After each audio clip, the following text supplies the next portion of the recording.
The production of this program is made possible thanks to the support of the following and viewers like you. If knowledge is empowerment, does the place you garner that knowledge matter? The answer is yes, it does matter, says Joy Johnson, the president of Simon Fraser University. Johnson continues by noting, a university degree carries with it exceptional career prospects, higher pay, and it opens a person's mind to the realm of the possible and pushes the boundaries of the seemingly impossible. There are many careers that are simply unattainable without a university degree, such as health, the sciences, technology, business, law, and education. And there's this perception that universities are also a place where you can explore ideas from a variety of perspectives and that you are free to do so. I invited Joy Johnson, the president of Simon Fraser University, to join me for a conversation that matters about the complex, diverse, and critical roles universities play in our economy and society. Joy, welcome. Thank you. It's really a pleasure to be here with you. You took over at SFU a little while ago. How long ago was it? About a year and a half ago? 2 years ago? That's right. Yeah. About a year and a half. September 2020. The pandemic was, in its full thrust, and that's when I took on the presidency. So did that throw into question, well, what is the role of having a physical university? Because suddenly you pivot, and I know SFU did so really quite elegantly, to online. Is this going to be the model? Are we going online, or do we need to have that physical place as well? Well, I want to begin by saying I was so impressed by our faculty and the way that they were able to pivot, and it was indeed elegant. But I will say we are a bricks and mortar institution and really do believe about the vital role of learning that can take place in classrooms, in community, and that university is also more than simply what happens in the classroom. It is also about the conversations in the hallways. It's about other forms of interaction that take place on our campuses, and so we are very much back on campus and looking forward to continuing to have a university community that thrives on our 3 campuses. Well, I find that to be a really interesting point, because the social skills that are learned by being in place with other people, you find your place in society, in groups, you develop relationships that you can't if you only live in an isolated virtual world. But does it enhance your learning by being in place with others? Or do we wind up coming out sort of even if you only had a virtual, interaction with your teachers versus being there in the real world with so many other people who are consuming the same information? I think there is some evidence emerging that learning outcomes did suffer when we went totally online. And I think part of the reason is that we basically took what we were trying to do in the classroom and move it directly online. And ideally blended classrooms or even online education takes a whole other kind of thought process to really curate a good learning experience. And so I do think for our students, at least, who were learning online, some of the learning outcomes were not what we had hoped for.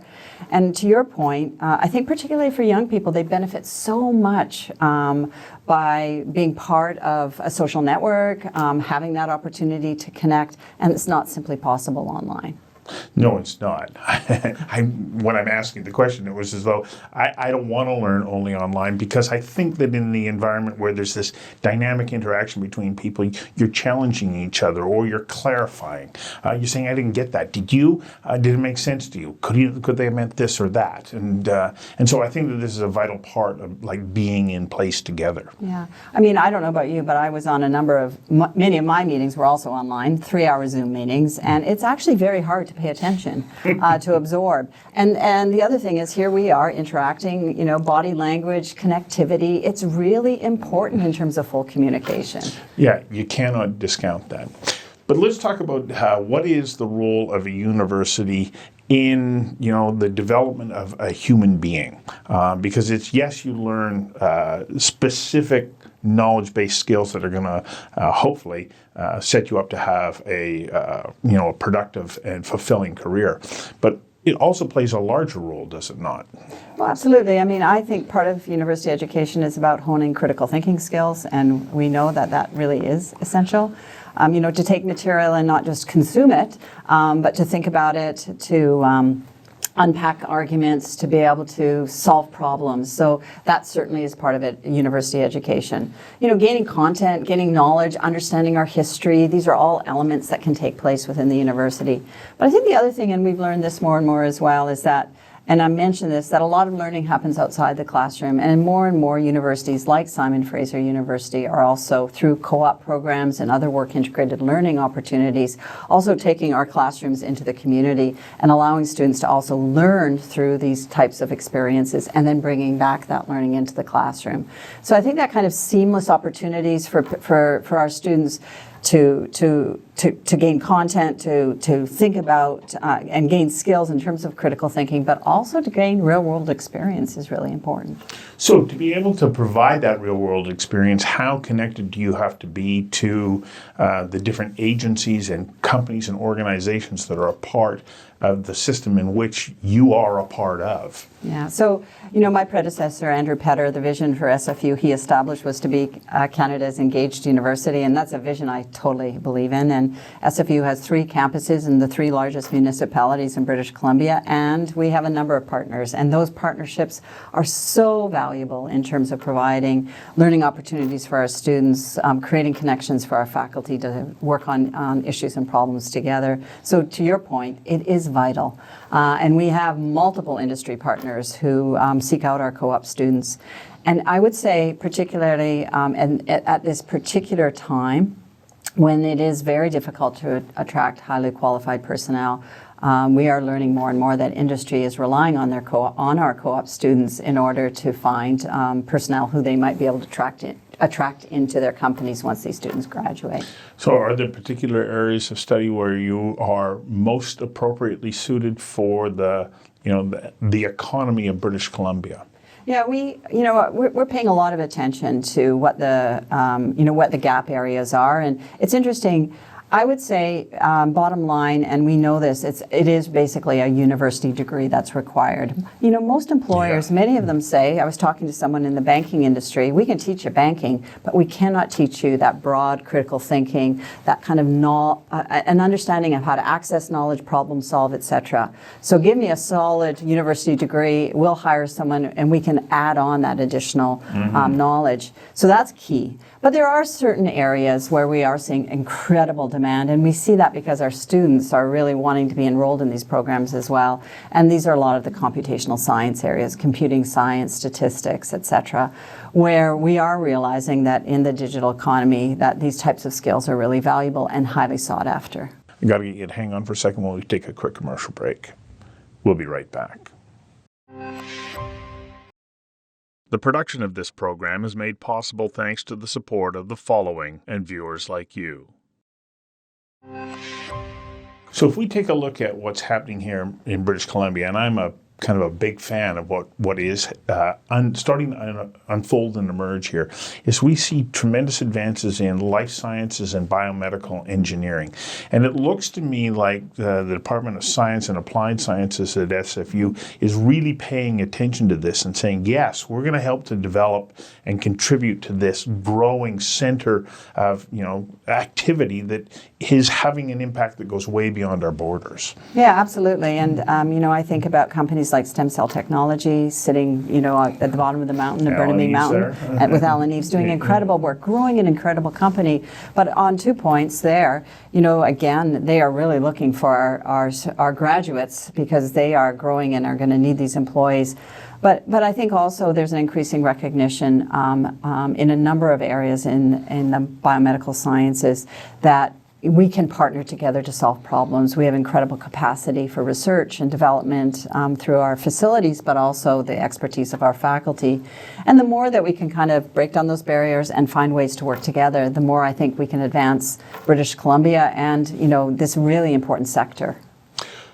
When it comes to research, many universities have significant research departments. How important is this to SFU that you continue to expand and focus on that research area? Because Out of that, you can create new ideas that can be patented, monetized, they can become standalone companies that have this ongoing connection with the university. How much of your focus has to be directed towards that? Well, I think it's important to acknowledge we are a research university. Yes. And so it is part of our core mission. And students come to SFU not simply to be to acquire knowledge, but to be exposed to top level researchers who are really moving their fields forward.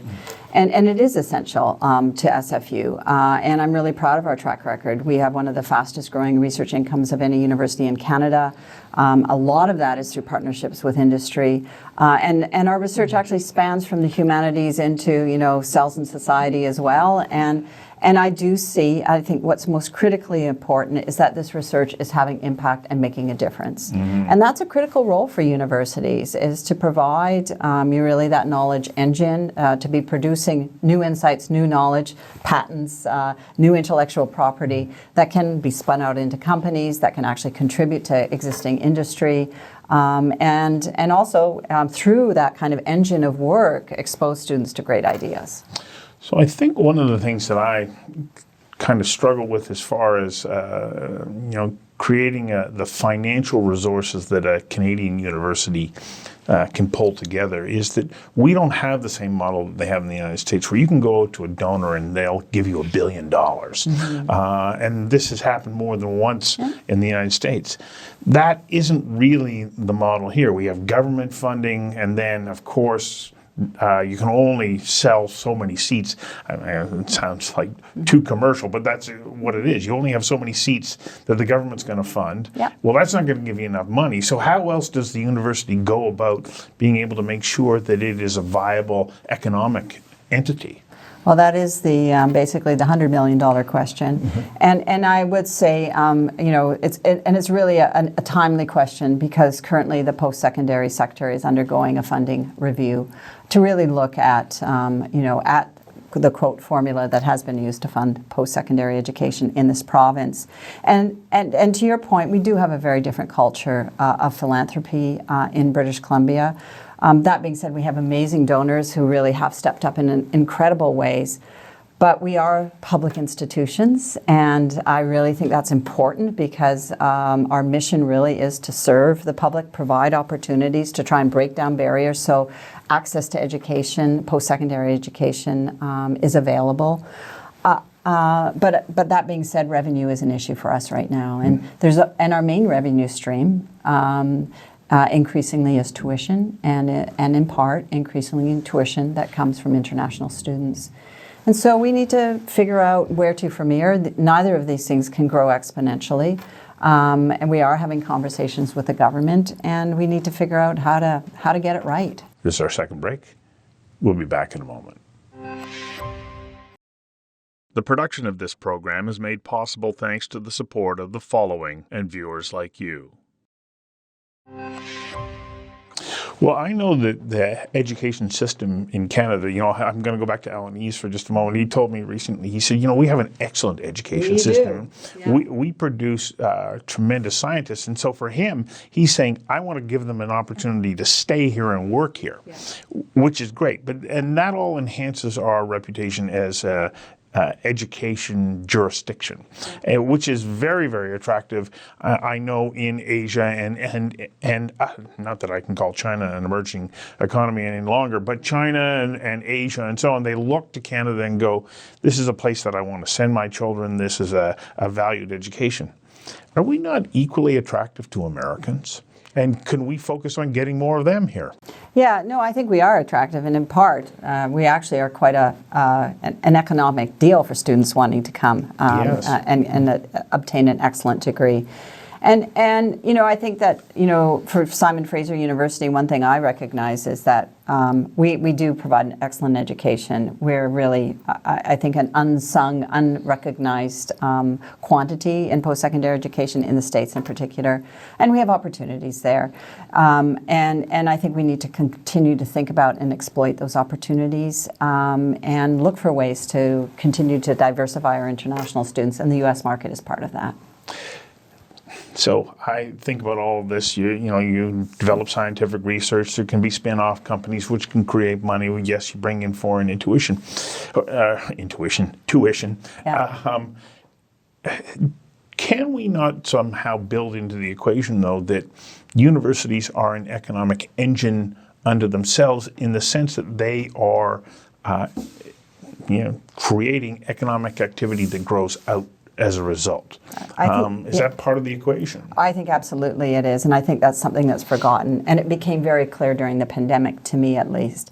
When I looked, for example, just a small example, when our students left our campuses, I looked at the impact on the small businesses surrounding our campuses. Think about our procurement.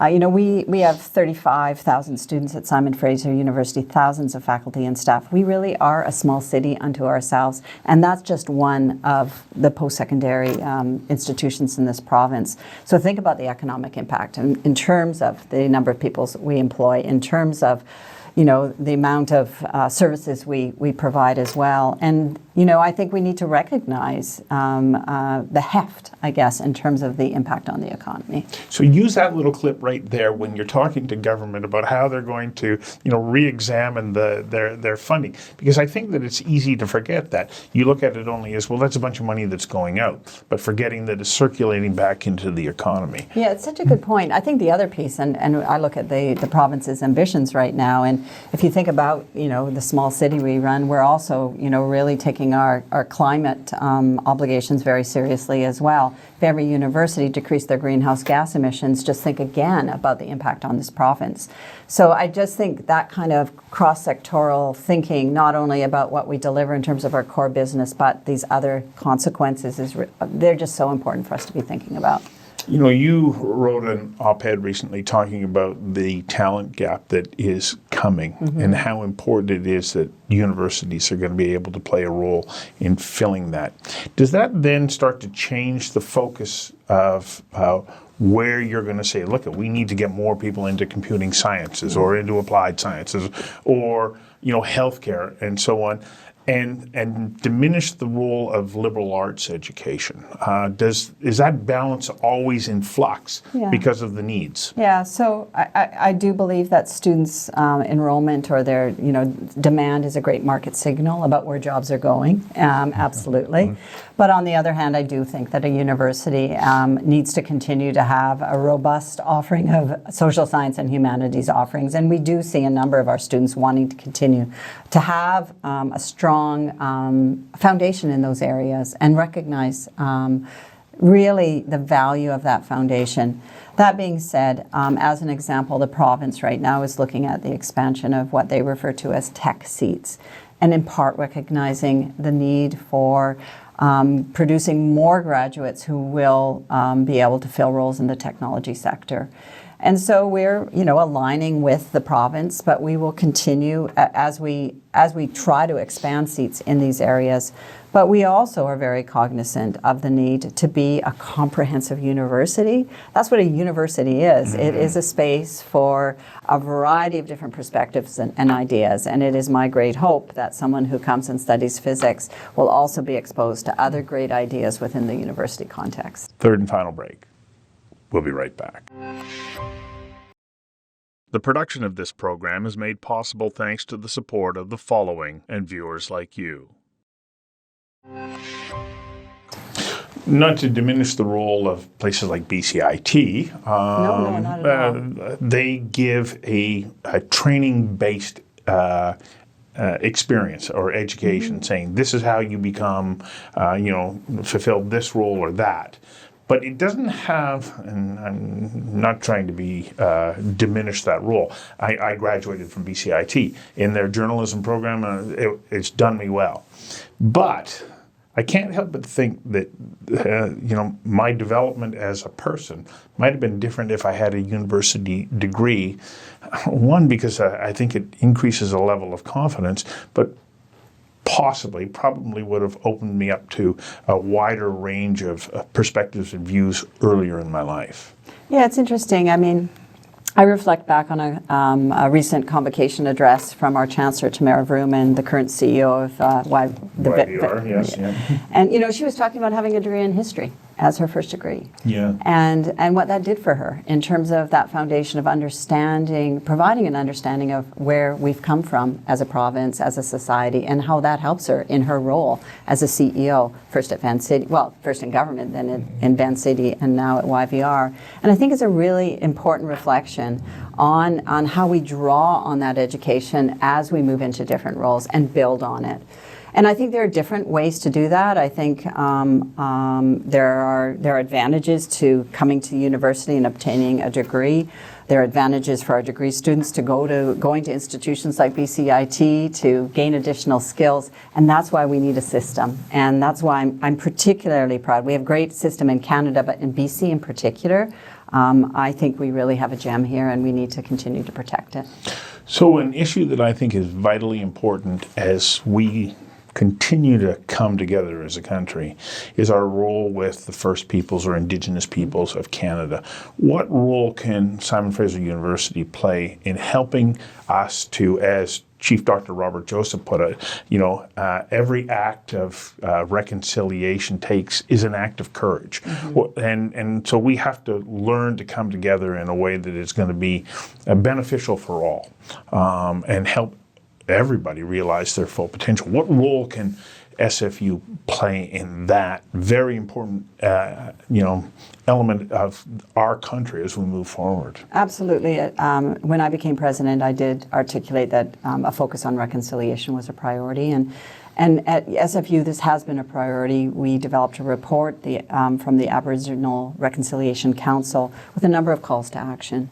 And I think what I recognize now more than ever is that the work that we're going to do in terms of indigenizing our curriculum, welcoming faculty, staff, and students who are Indigenous to our university has to be done in partnership. And so we are working very closely with our host nations. And we're establishing Indigenous governance within the university because it's important that Indigenous people, and we see this in terms of the United Nations Declaration for the Rights of Indigenous People, have a right to self-determination, and that is also true in terms of education. So how do we create those systems within systems? How do we really think about moving the dial? And I think post-secondary institutions like Simon Fraser University are key, and we take our obligations seriously. I had a wonderful interview with a young Indigenous person in Penticton, in the Penticton Band office one time, and he had gone through an education process. And I said, so what was the most important thing that you gained from your education? And he said, well, self-confidence. Mm-hmm. And I said, well, what's so important about that? And he said, well, it's like wildfire. Mm-hmm. Once you have it, you have no idea where it's going to take you. Mm-hmm. And I think that can be said, it's the same thing is true when it comes to university education. Once you have it, you have no idea where it's going to take you. I just love that. I think that's absolutely true. And, recently we had convocation and saw 3,500 students crossing our stage. And you just think about that wildfire that's taking off in our province. And I couldn't be prouder. Wonderful. Thank you for coming in and joining me. Really enjoyed the conversation. Thank you.